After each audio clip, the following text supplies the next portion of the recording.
Good afternoon, everyone, and welcome to the multi-GPU future of aerospace and defense. My name is Patrick Lanigan. I'm VP of Marketing for Wolf. A couple of things I want to mention before we get started. Number one, every solution you'll see here today is SOSA aligned and also available in OpenVPX. And two, most of these solutions come from real-world examples.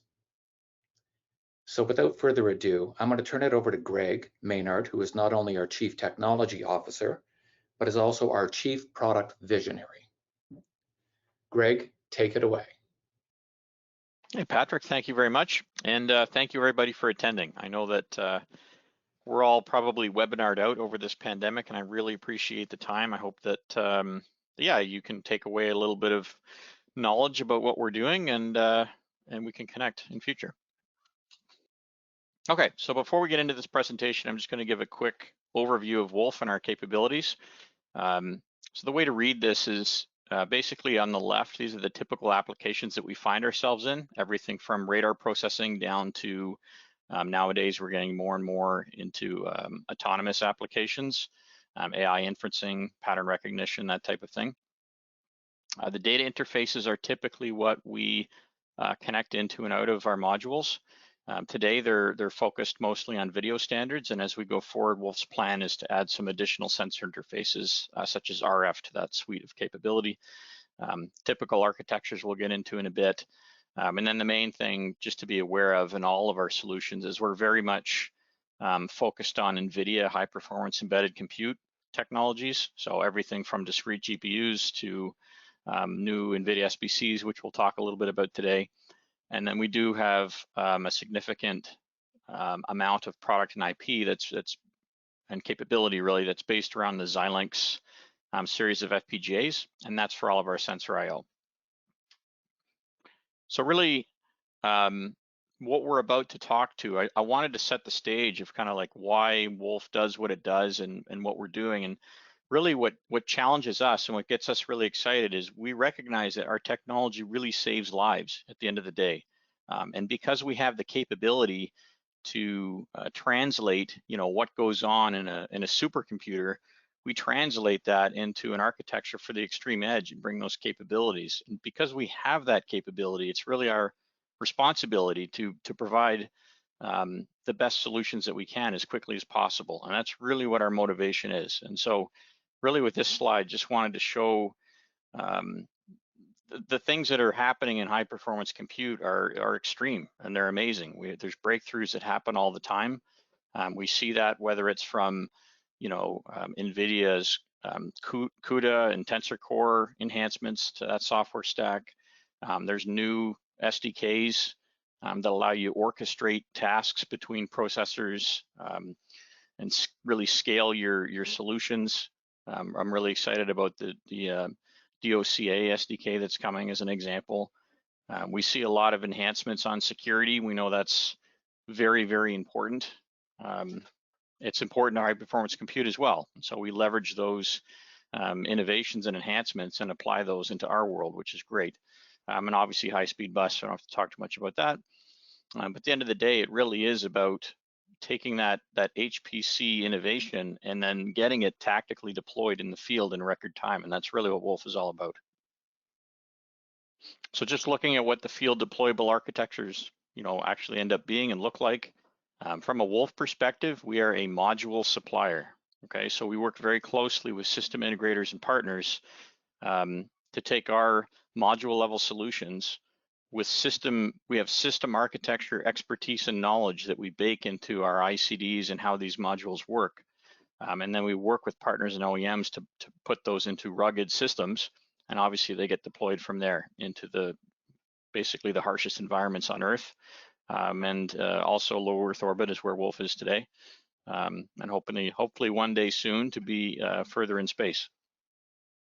So really what drives our technology innovation is very much, open standards.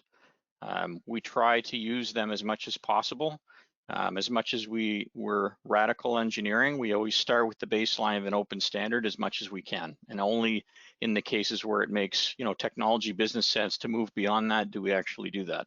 And I think it's really powerful. I think it allows us to sort of focus on the key around, you know, architectural choices and doing a good job there. It helps us be faster, actually, so it's actually fairly important from that perspective, which really means, you know, we get to focus on what we're really good at, which is deploying those technologies and worrying a little bit less about the plethora of options that come about when you're not following an open standard.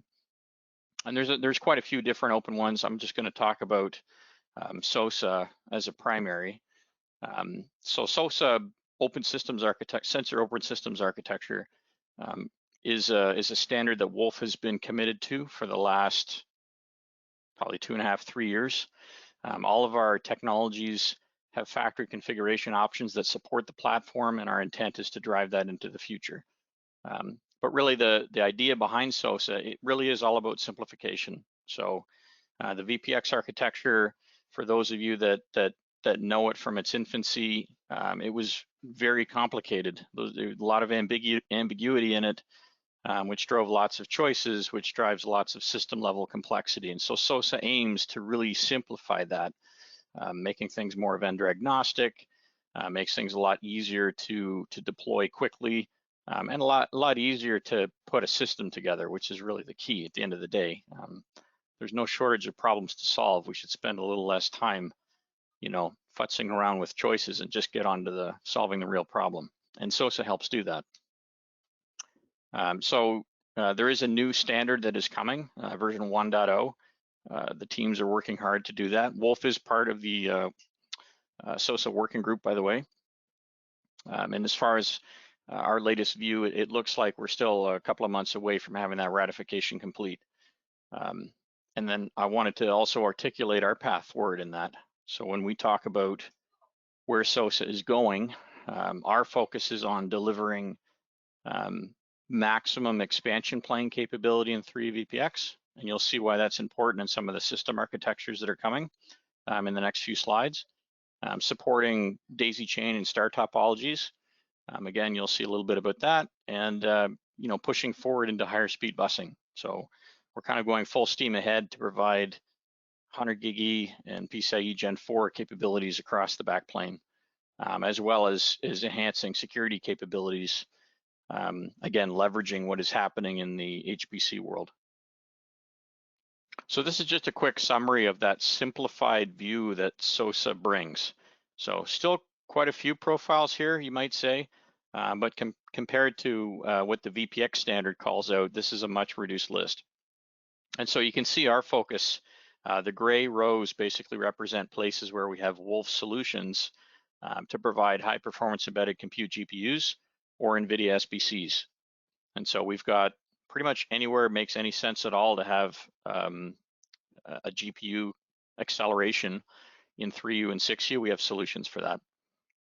Also, as much as, you know, we're supporting SOSA and going forward, we do have options, factory configuration options of these products to support legacy architectures as well, legacy VPX systems. And so the intent there is that we're not trying to make it, you know, more expensive, more complex. We're trying to do everything with one simple design and support multiple system integrations to make your life as an integrator easier. So this is just a quick showcase of some of the products that we have available today and that I'll be talking about in the presentation. So, you know, high level, we've got a GPU and a fabric switch combination, which is nobody in industry has this. So this is an interesting capability that enables unique kinds of systems. We have sort of super high performance NVIDIA GPUs. We've got the only card, we're sort of experimenting a little bit with this. This is providing video output over a coaxial interface, VITA 67.3. And this is the only card that is doing this. So we're trying to work with the SOSA group to look at possibilities for this as we go down the line. So I think this opens up some capabilities that simplifies the system architecture. So, you know, at least I'm pretty excited about that. Other things here, so the NVIDIA SBC, 6U and 3U card. 3U is available now, 6U is in development. These are basically radical products, and I'll talk a little bit about these capabilities. It's a different class of product than our solution that's newly available. So high level, when we think about a great system architecture, it really comes down to scalability and flexibility. At the end of the day, you're trying to come up with a solution that isn't fixed. You want something that has some capabilities to it, so that if a new opportunity comes along, or the mission changes, or different types of sensors might need to be connected to it, you want to be able to deal with those scenarios. And so when we put our module designs together, that's exactly how we're thinking. We're not just thinking about here's a module, some capabilities. It's about where the system architecture challenge is going to be next. Let's think about that a little bit and get those choices in place, and that's how we approach it. So today we're going to focus on primarily 3U VPX. I'm going to show you a little bit of the architectural possibilities that can come about with our technology. At the end of the day, some of these are based on real world examples, but I don't want you to feel like this is the only options. That's not how we work. So we'll get into some of the architectures a bit, and if you have questions, we can have those at the end of the presentation, or we can take it offline and talk about it a little bit more. And then I am going to talk about the game changer, which is the 6U VPX microserver, which is focused around NVIDIA SPCs and combining the ARM processor with GPU and tensor cores, and what can be done there. Just real quick on a couple terminologies. When we're talking about PCI Express, we've got two concepts. One is the transparent port, and the other one is a non-transparent port. Basically, a transparent port is a connection between modules that software doesn't need to know about. It just happens. There's nothing special that you need to do. You would have one CPU processor and multiple GPUs, let's say, and they would all be connected by transparent ports. Non-transparent ports are where you really need to connect more than one CPU together, so more than one bus master, and that becomes more important when you get into a larger system architecture where you might have multiple SBCs and multiple peripherals that need to be connected together. And then this is just some pictorial examples of how modules can be connected together. So for example, you might have a switch card with a bunch of peripherals and an SBC, and they all kind of communicate through the switch. That's one option. Also see extended star capabilities, and also see daisy chain and mixtures of these things together. So you might have a switch connecting to a card, and then a daisy chain that connects to another card. That's a possibility, and that's a capability that we provide with our modules. All right, so the first case that we're going to look at is a medium-sized 3U VPX system. Okay, so this is an example of a single PCIe domain. So it has one SBC. It's got one sensor card. So we're assuming this is an RF sensor card in this case. It could be video, it could be something else. A fabric switch and a GPU.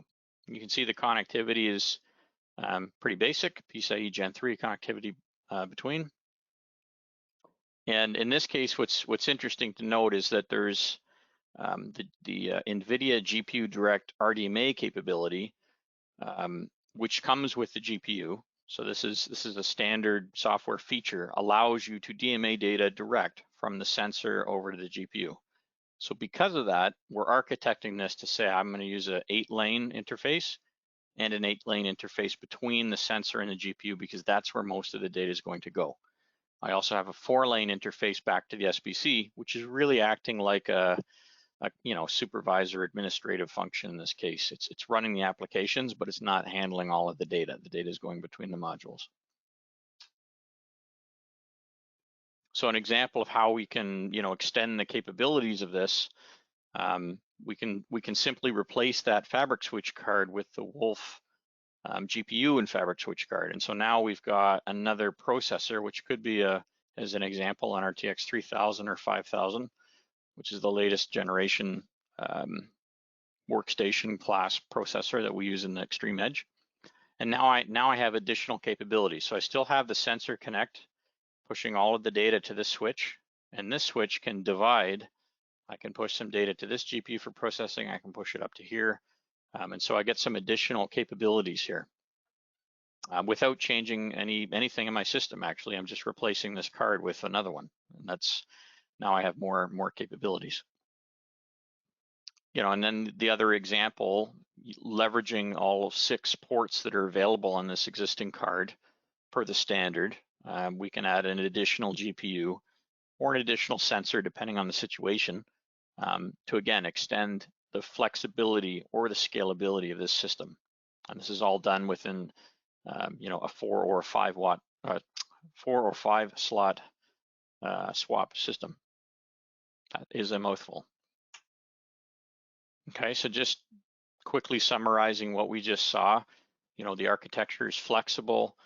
We're standardizing on the 14.6.11 slot profile, which, by the way, most of the opportunities that I see that come to me are leveraging these payload profile slots. So I'm seeing a lot of traction on this in the SOSA aligned systems of the future.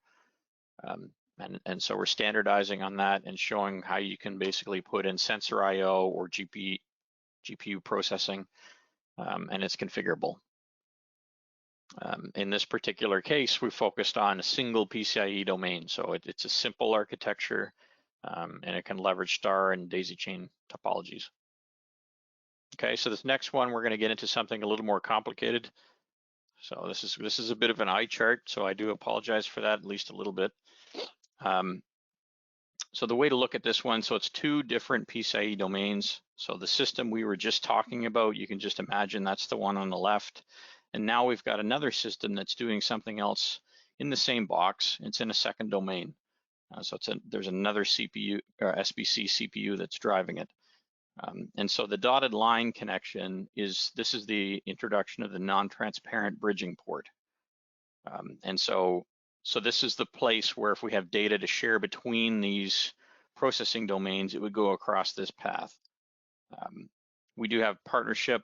There's a company called Dolphin Interconnect Solutions that has some very excellent software capabilities where you can basically drop in their software stack and you can then use applications to push the data between the systems. And it's all the hard work is kind of done for you at the software level. The other thing that's interesting here is the multicast capability. So a switch can actually multicast to multiple endpoints the same data. So let's say I have an RF sensor, I'm capturing data, I'm pushing it here, and I want to send it to a couple places at once, the same data for processing asymmetrically. I could send it to GPU, SBC, and over the NTB link to somewhere in this domain. Any of the targets, depends what I want. So that's a capability that you should be aware of when you're putting systems together. Really what it comes down to is the data flow becomes the reason why you architect a system a certain way, especially in our business when we're seeing, you know, RF and video sensor data becoming quite heavy, high throughput required there. We need to plan all that out. This also is demonstrating the daisy chain concept. So what's kind of neat is with this payload profile, you end up with 2 PCIe ports that are possible. And so with the Wolf design, you know, we can basically connect one port to one card and the other port to a card beside. And so we're extending the PCIe connection. That is depending on the type of application, that may make some sense to do at least 1 level deep. I'm showing 2 levels deep here just to highlight the point. So the example here is, you know, again, we can leverage the fabric switch slots to add additional GPUs without adding anything additional to the box. So that capability brings in here. Basically there's capability of NVMe as a storage. So the NVMe is located here. Using the Dolphin Interconnect Solutions capability, we can actually share this storage between this SBC and this SBC. And why that might be interesting is that you might have sensor data streaming to this device constantly, and you may wish to then access this later at some point in its application when it needs to access some of that data. And so that can be done without having to develop special application software to do it. This can be made to look like a local device over here. So it looks like it's a local device to both. Very, very important when it comes to software development that there's no special software requirements need to be met. It looks transparent. So just recapping on this one, we talked about the flexibility of the system. Putting GPUs into the switches is important. Having the sensor to GPU mix being configurable is important. Also connected between PCIe different bus speeds. That's also possible. So you can go between Gen 4 and Gen 3 if you have two different systems doing two different things. And you do that through the NTB interconnect. You don't require Dolphin software layer to make that work. Dolphin just happens to have a COTS solution that's pretty easy to get up and going, and I highly recommend it. I've worked with it before. It's quite good. And then as we get into more NVMe storage solutions, understanding what's possible there, do you need to record encoded data? How much of it do you need? And do you need to record real-time data? And based on the answers to those questions, you've got some NVMe choices that can be selected there as appropriate.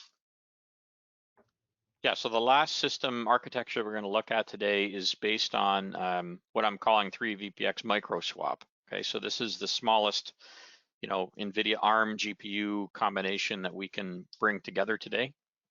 It's a 2-slot solution.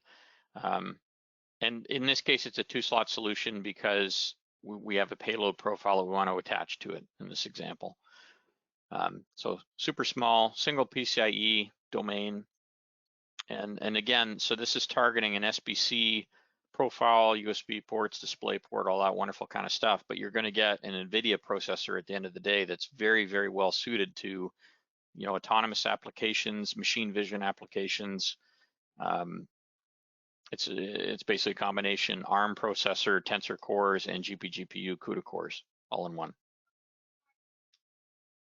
So then now let's look at what it means to extend that. So extending this out, again, we're leaning on the non-transparent bridging port as an option. It is an option that allows you to work with Dolphin interconnect. As an example, that's something that we have integrated and tested on Wolf hardware, so we know that works really well. NVIDIA also has a capability where they can configure these cards as endpoints or root complexes, so you can actually, through modification of the BSP and writing your own applications, you can also enable that capability as a different way to do it. I know that some people are playing with that. They're doing that with the development kits that you can buy off the shelf. Really important actually on that topic is whatever you can do in the development kit should be translatable into what you can do in these Wolf NVIDIA SBCs. The board support package is based on the exact same thing. The only bit that's different is Wolf has tuned them a little bit to add some additional capabilities, but otherwise everything should map over.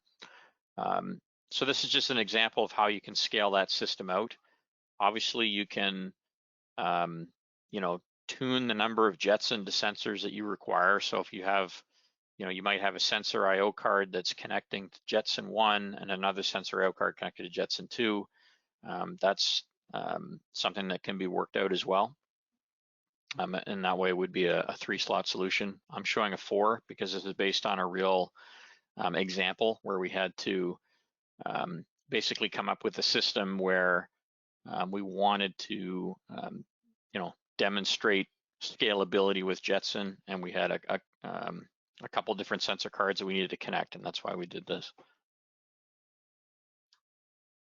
And then taking that concept further, you can see we've added some complexity here just to give an idea of what's possible. So in this case, we're bringing in an x86 SBC. You might have in PCIe domain 3, you may have a software stack that needs to run a certain way. You've got your own predefined applications and IP and et cetera, et cetera. You might want to rely on a discrete GPU. And again, we can have that, dotted line connection to bring the data between the systems. They don't have to do this. I'm currently working on 3 different Jetson architectures that are communicating only through LAN, right? They're not even communicating through PCIe. That's a possibility. But really the point here is that, there's full flexibility here in the data flow, and you can move that between the processors in the way that makes logical sense to whatever your application is.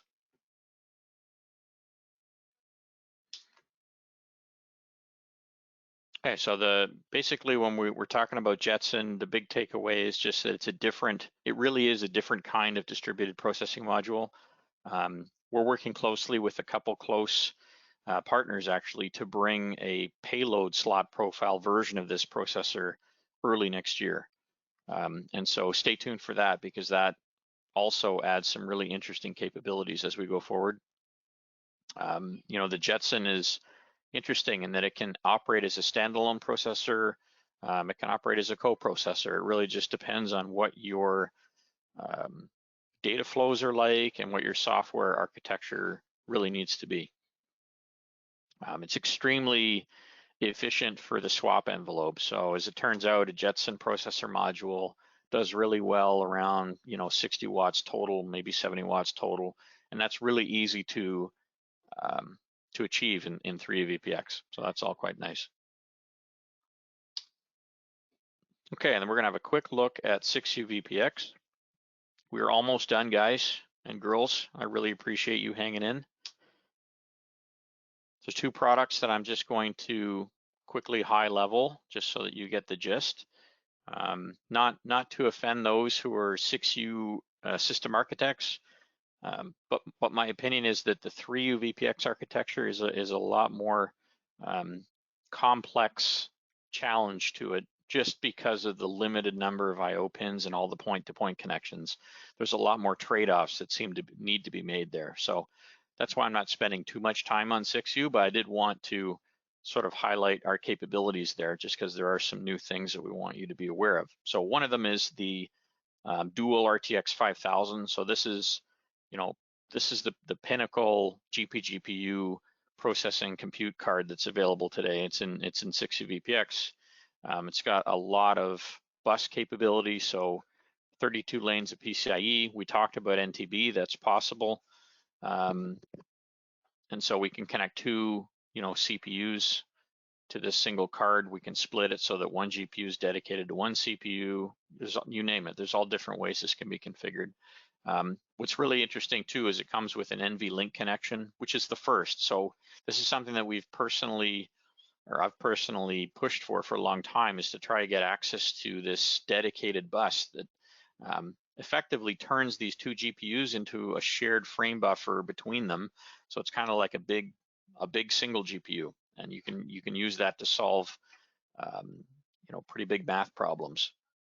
And so this is the first module that has that capability on it, and so that really excited about that, and to see those use cases and how we pull these things together.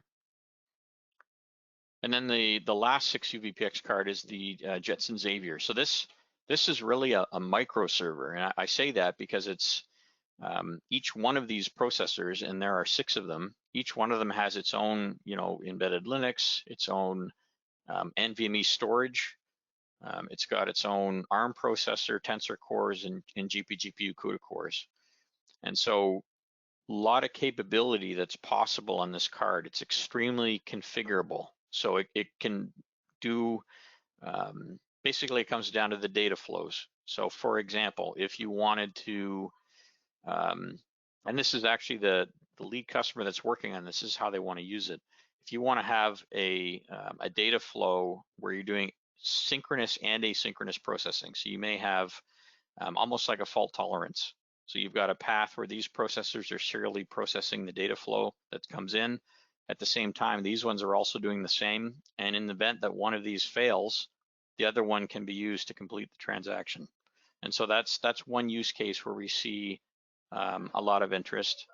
But really anything where you need to divide up a workload, this card is very well suited. And so again, it's high-speed LAN interfaces, it's high-speed PCI Express, and it's basically leveraging NVIDIA's latest generation of Jetson technology.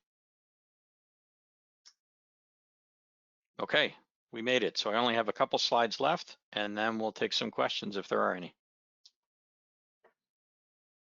So as cool as it is to understand, you know, the capabilities we have to configure our cards in all different ways, and this is really intended to make it easier for you at the system level, right? You don't want to make it so that you have to go off and, you know, figure all these things out on your own. That's exactly what we're here for. Also really wanted to highlight our cooling technologies.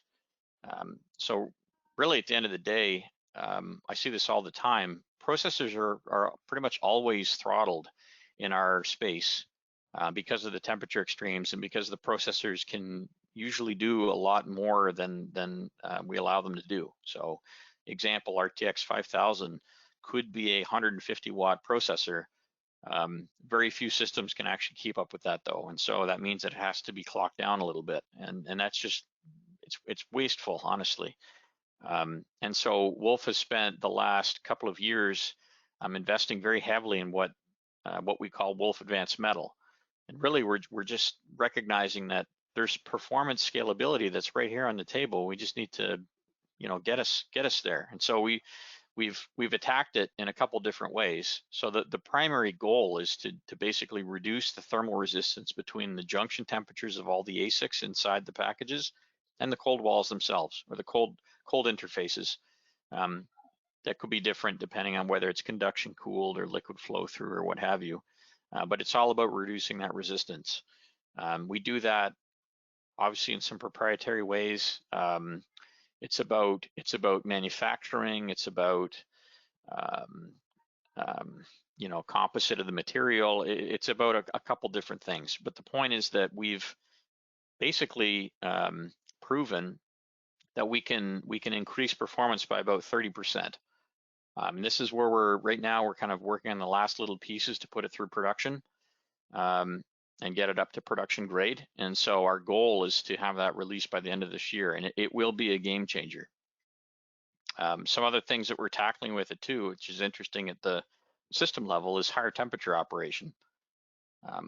So can't say enough about, you know, I've seen many a system where, you know, it might be an 85C cold wall, but depending on the load out of the system, one of the slots might have to run a little bit hotter. And so our goal here is to provide more options where we can actually do that without sacrificing performance. It's possible. So that's part of our motivation of bringing this together. And then the final note on it is just that it is still tunable. So at the end of the day, you've invested a lot in the system architecture.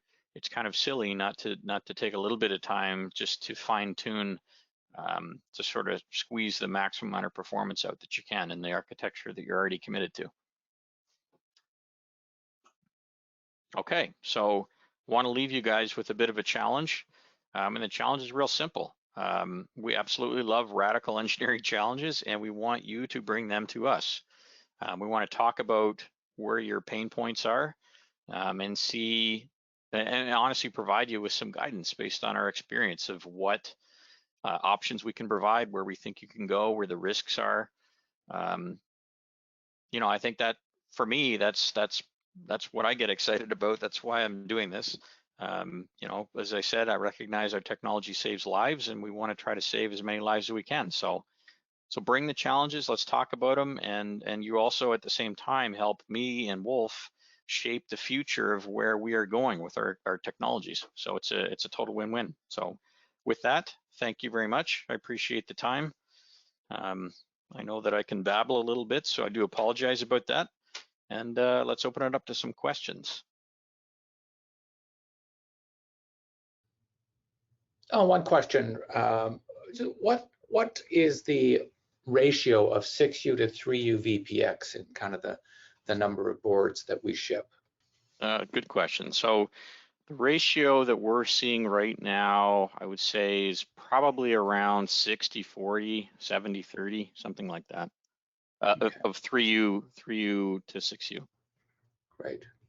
So definitely see, like, as far as like a trending, I do see a lot of trend to smaller form factors, and so, you know, I see lots of opportunity through VPX, a lot more going on there. And I didn't mention this, but SOSA is also driving some small form factor standards, which I think are really cool. So I think that's where we're going. We're generally going to go smaller. What is the typical, one question here, what is the typical lead time for Wolf products now? I guess this is coming kind of from the supply chain. Yeah, so depending on the product, we're seeing basically anything from, you know, 18 weeks we're able to maintain on certain product, but we're seeing that drive up to 26, and in some cases 52-week lead time for some things. So we're taking steps to kind of get ahead of that. It's basically related to a couple of strategic items, and so we're managing that as best as we can strategically. But Great. we need orders in, I guess, early, or at least forecast guidance early, so that we can help plan that. Great. This whole supply chain thing's not been fun. Okay. And here's a good question. We hear this every now and then. Any research into smaller 3U form factors, PC104, 3US, I guess? I've heard some, Greg, I think you showed me some half-size 3U, something. Yeah, there's a couple, there's definitely some interesting topics that are on the table. I can't get into the details of some of them, but VITA 74 is one that, VNX, that's one that is interesting for low power applications. There's a challenge around that one, which is to do with you know, the complexity of the architecture, which drives the cost really. But that's one, and there's some other small form factors that I can't talk about because they're not totally released yet. Okay. But it's you can think of it basically as like half the size of a 3 VPX system. That's kind of the goal. Yeah. Here's another question. Which cooling method do you ship most? I have heard mixed things from our customers on conduction cooled versus airflow by versus airflow through. Is that evolving, Greg? I guess I would add to that. Do you see any trends there? Yeah, so by far conduction cooled is the most common architecture that we see. It's one of the easiest ones to implement, and that's probably why. And that's honestly, when we talk about Wolf Advanced Metal, that was our main primary focus. It's actually, that's the harder problem to solve. So that's where we really we set the bar. The other architectures, we do ship them, so it's just at it's a reduced amount, and it's an easier problem to solve actually for us. I would say, just to give a number, like, you know, 10-15% of what we do is not conduction cooled, and the rest is conduction cooled. I do see that that's trending up. I do see that there's more platforms that have those cooling capabilities. Liquid as well. Liquid to the system is coming on in the last couple of years. So I would expect all that to continue. Okay. And here's one. Does SOSA cover 6U form factor? Yes, it does. Yeah, it absolutely does. Okay. And so the Jetson card I talked about, the microserver and the dual RTX, those are SOSA aligned products. Okay. And regarding cooling technology, I'm familiar with CC, airflow through, liquid flow through, but not AFB. What does that stand for, please? Oh, AFB is airflow by. So where airflow through, the air goes through the middle of the module. Airflow by is kind of like a conduction card that has air flowing over the outside. And so it looks like a conduction card with fins, basically. Right. Okay, this looks like a fun one, Greg. This'll add to your day. I was wondering about switchless topology, aka digitizers directly connected via PCIe lanes, mainly due to increased analog to digital sampling or ADC sampling and number of channels, and avoiding data flow bottlenecks. That is an interesting one. I think, honestly, to properly answer that, I'd love to know a little bit more about what we're trying to achieve there. Switchless capabilities is something that definitely is supportable. There's no issue there. I assume that that's mostly geared around latency. Usually it's about latency, because each hop is going to add something. So okay. I Great. definitely, that's one, that'd be a good example if whoever asked that question. Let's take that one offline and we can get Okay. into some details there. Okay, that was Rick. I don't want to reveal the last name just for privacy, but we'll follow up with you, Rick. Thank you so much. What is the greatest functional advantage of the Wolf 134S compared to other GPUs, say a Wolf 134C? The greatest functional advantage. So they're different. So the 134S is really all about not having to add additional slots to the system. So it's got switching fabric capability. So it's primarily made to switch LAN and PCIe between the other devices in the system. And at the same time, we're adding a local GPU processor there. So going back to the latency thing, in some cases that might reduce the number of data hops to send data to that processor because it's on the central switch. But really it's just about blending that HPEC capability with all the switching capabilities so that you don't have to, add additional slots, wait, all that nonsense. Great. And here's one about space products. I think I saw this one come in over email today, rad hardened. And maybe you could help differentiate between low Earth orbit, where we have seen our products used, and things that are further out in space that require rad hardening. Yeah, so that's a great question. So this is something that is a bit infancy for us, but it's somewhere that we definitely want to go. And it's when we're talking about rad hardening processors, we want to understand, assuming it's a GPU application, we want to provide that capability. It's about, rad hardening or rad resistant memory interface and ASIC, and it's a big challenge. So, to answer that one, it's about system design, it's about testing, and it's about some design choices that can be made. So that's not something that we have a solution with today, but that's something that we are working on slowly, I'll say. It's not our primary focus, but it's definitely somewhere we want to go. And if you're in low Earth orbit, for example, we definitely have solutions that are there. And the typical philosophy there is that as long as the system is redundant enough, it does not have to be, very rad hardened. It just needs to be rad resistant, and you can detect failures and you can reset the system when you need to. And that, with the mission lengths of a satellite, for example, a satellite mission, the length of time it has to be up there is reducing. That so far that seems to align, but we want to do better than that. We do want to find a good solution there. So definitely want to keep that discussion going. Yeah, there's one third party we talked to, I think last year, and we always know we can work with them to rad harden something. So yeah, we've done some testing on Jetson, for example. Right. And then this is Rick again here. The switchless question is just really about the essence of the switchless question is the concern that switch topologies could limit data flow. Well, really the data flow is limited by, the pipe that you're connecting. So it shouldn't be limited by the switch. The switch can enable, it should be able to enable whatever it is that you need, right? If you've got an 8-lane pipe, it's got an 8-lane pipe, right? If you need 16, we can do that too. So I think that if there's concerns about bottlenecks, what I like to do is just, here's a basic system diagram, and here's the basic data flows that I'm aware of in the bandwidths. And we look at that and we compare that with what's practically possible. The other thing to remember is that you can never run at full speed, right? All these max numbers that everybody throws out are theoretical maxes. You're never going to see them in real life. It'll always be a percentage of. Right. Okay. Hey, And, Patrick. Yes.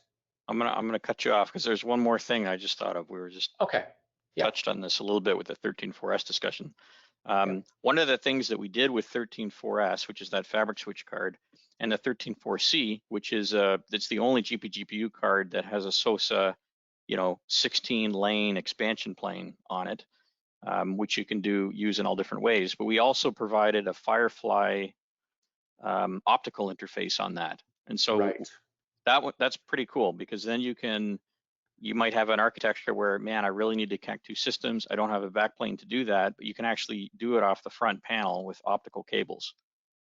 And so that's something that there's a COTS version of that, and we can even do it over the backplane that'd be a modification, but it's very doable to also do that over the backplane optically. So that's something that it's actually interesting. We're working with a lead customer on that. It's a radar processing application, and this capability just kind of rolled out. You know, we put it in for a different purpose, and we realized, oh, hey, we can actually use that, you know, in a different way. So that's something that's an interesting feature that's just there, that's available.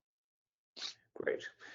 Well, thank you so much, everyone. Thank you, Greg. We will follow up. We'll share the audio if it dropped out for anybody towards the questions at the end, and we'll follow up with those deeper questions as well. Thank you very much, everybody. Have a wonderful day, and here's to getting out of this COVID cloud, albeit slowly. Thank you so much. Take care. Absolutely. Bye. Thanks, everybody.